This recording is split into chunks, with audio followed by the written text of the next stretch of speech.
안녕하세요. 교육의 메카 대치동 주식학원 원장입니다. 오늘 저번 영상에 이어서 이평선 2탄, 이평선의 패턴과 실전 적용편 이어서 가도록 하겠습니다. 지난 영상에서 이평선은 전체적인 차트의 흐름, 즉 추세를 곡선으로 표현해서 보여준다고 말씀드렸었죠. 이평선만이 가질 수 있는 패턴들에는 어떤 게 있는지 한번 살펴보도록 하겠습니다. 지금 간단한 자료 사진이 하나 있는데요. 제가 이전에 차트 설정 보여드릴 때 빨간색은 22평선, 파란색은 62평선, 검정색은 242평선이라고 계속해서 반복적으로 말씀드렸을 겁니다. 이게 이평선의 길이라고도 저번 영상에서 말씀드렸죠. 이걸 기준으로 제 차트에 설정되어 있는 색상과 동일한 차트 색깔로 한번 표시를 해 보았습니다. 이걸 기준으로 말씀을 드릴게요. 빨간색이 가장 짧은 단기 이평선이고요. 파란색이 중기 이평선, 검정색이 장기 이평선이라고 보시면 되겠습니다. 정배열과 역배열이죠. 트레이더 기준으로 20, 60, 240을 사용한다고 말씀을 드렸는데 간단하게 말해서 정배열, 말 그대로 발을 정입니다. 올바르게 배열이 되어 있다라는 뜻이고요. 단기, 중기, 장기 순서대로 무거운 게 아래로 그리고 덜 무거운 게 점점 위로 올라가는 방식으로 이렇게 쌓여 있는 게 정배열이라고 말을 하고요. 역배열은 정반대가 되겠죠. 무거운 게 위로, 가벼운 게 아래로 내려가는 이런 차트의 모습을 역배열이라고 합니다.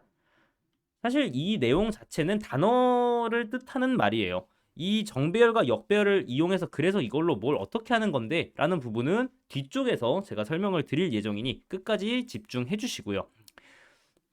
오늘 배울 패턴은 크게 세 가지입니다. 정배열, 역배열, 그리고 골든크로스, 데드크로스, 그리고 수렴과 발산. 골든크로스, 데드크로스 먼저 보고 가실게요. 워낙 유명한 거라서 다들 알고 계실 겁니다. 이게 62평선이고 빨간 게 22평선이라고 했죠. 단기 혹은 중기가 중기 추세선 혹은 장기 추세선을 즉 더 낮은 이 표시값의 이평선이 더 높은 표시값의 이평선을 상방 돌파를 하게 되면 그게 골든 크로스라고 한다 정도로 알고 계시면 되겠고요. 데드 크로스는 뭐냐? 그러면 반대겠구나. 반대로 단기 이 숫자가 더 낮은 이 단기 추세선이 숫자가 더 높은 장기 추세선을 하방 돌파를 하게 되면 이걸 데드 크로스라고 한다라고 알아 계시면 되겠습니다. 자, 이렇게 패턴 이것만 놓고 당장 외워도 뭐 어딘가에서는 보고 맞을 거예요. 근데 그렇게 되면 어떠한 변수에도 자그마한 변수에도 대처를 할 수 없게 됩니다. 이평선을 여러 개를 놓고 쓰는 이유 중에 가장 핵심, 오늘 영상의 핵심입니다. 바로 이평선의 수렴과 이평선의 발산이 되겠습니다. 간단하게 말해서 이 수렴과 발산은 뭐냐? 이평선이라는 건요. 한 점으로 모이려는 성질도 가지고 있고요. 반대로 떨어지려는 성질도 가지고 있어요. 자석을 생각하시면 이해하기 쉬우실 겁니다. 자석은 N극이랑 S극은 서로 붙으려고 하죠.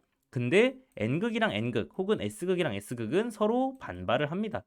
이것처럼 이평선은 서로 붙으려고 하면서 동시에 떨어지려고 하는 이중적인 성질을 같이 가지고 있는데 자, 그러면 여기에서 이 데드 크로스와 골든 크로스로 한번 예시를 들어 드리겠습니다. 골든 크로스, 이평선은 차트가 이런 식으로 한쪽으로 모이려고 한다고 말씀을 방금 드렸죠. 이렇게 모이려고 해서 이렇게 반대로 튕겨 나오는 경우도 굉장히 많습니다. 조금 이따가 실제 차트 사진 보면서 말씀을 드릴 건데요.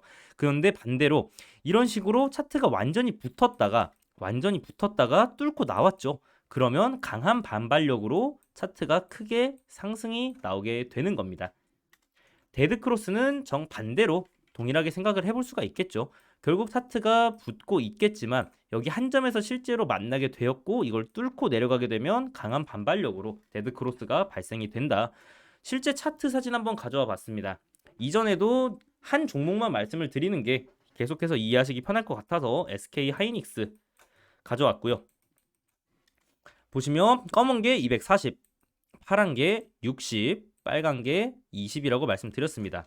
자, 이쪽 부분 보실게요. 이평선이 지금 앞서 말씀드렸던 정배열, 역배열 기억하시죠? 240이 가장 위에 있고요. 60이 있고 빨간색 20이 있습니다. 여기는 역배열이 되겠죠. 그럼 반대로 이 뒤쪽을 보겠습니다. 여기는 지금 검정색이 제일 아래, 파란색이 중간, 빨간색이 제일 위로 정배열이 되겠죠. 차트는요, 사실 한 점으로 수렴을 하려는 성질을 가지고 있습니다. 이평선도 이건 마찬가지라고 말씀을 드렸죠. 단 여기에서 이평선은 반대로 튕겨나가려는 성질 또한 같이 가지고 있다고 말씀을 드렸습니다. 즉 정배열이 되어서 차트가 이렇게 팽창이 되면 차트는 다시 중간으로 모이려는 성질을 가지고 있어요. 그런데 차트는 사람이 거래를 하는 거잖아요. 사람이 거래를 하는 겁니다.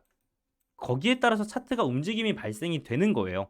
그 부분들이 있기 때문에, 그런 수치상으로 직접적으로 계산할 수 없는 부분들이 있기 때문에 정말로 이상적인 차트는 이렇게 펼쳐졌던 이평선들이 한 점으로 모이게 되면서 차트가 움직이지 않게 되는 겁니다만, 사람들이 거래를 하고 실제로 살아있는 기업, 종목이기 때문에 이게 움직이면서 결국은 이런 식으로 뚫고 내려갈 수도 있게 되겠죠. 그러다가 차트가 굉장히 크게 움직이게 된다면 더 크게 내려갈 것이고, 그러면 22평선뿐만 아니라 62평선도 크게 내려가면서 242평선이 가장 무거우니 가장 천천히 내려가겠죠. 그래서 다시 역순으로 배열이 될 수도 있겠다 정도로 보시면 되겠습니다. 자, 골든 크로스와 데드 크로스 한번 찾아볼게요. 골든 크로스 이쪽에서 먼저 볼 수 있겠죠. 이 앞전 먼저 보고 갈게요. 여기 보시면 이쪽에서도 차트가 역순으로 배열이 되었기 때문에 지금 이렇게 한쪽으로 붙으려는 성질을 계속해서 보여주고 있습니다. 여기에서 뚫고 올라갈 수도 있겠지만 당연히 말씀드렸다시피 차트는 붙으면, 이평선은 붙으면 떨어지려는 성질을 가지고 있기 때문에 이쪽에선 뚫지 못하고 떨어진 모습이고요. 마찬가지로 이쪽에서도 붙었지만 떨어진 모습을 보이는 겁니다. 앞전에 비슷한 거 배웠었죠. 바로 저항입니다.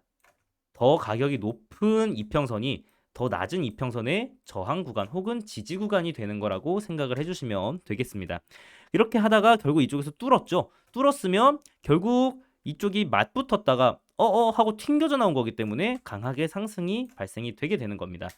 이평선이 골든 크로스가 발생된 지점에서 매수를 했다고 하더라도 사실 어느 정도의 눌림목만 판단을 할 수 있다면 이 정도 이상의 수익은 충분히 가져갈 수 있는 골든 크로스 혹은 데드 크로스 매매, 간단하게만 설명을 드리고 다음으로 넘어가도록 하겠습니다. 차트의 수렴과 팽창 부분만 한 번 더 말씀을 드리고 오늘 영상 여기서 마치도록 할게요.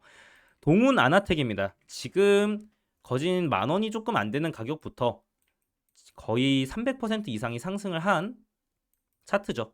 이 차트가 어떻게 그렇게 상승을 했냐? 물론 하나만 가지고 볼 수는 없어요.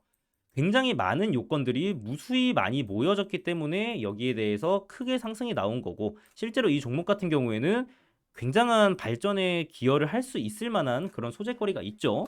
뭐 자세한 건 내용 찾아보시면 되시겠고요. 절대 매수하셔라 말씀드리는 거 아닙니다. 지금 들어가실 수도 없으실 거예요, 아마.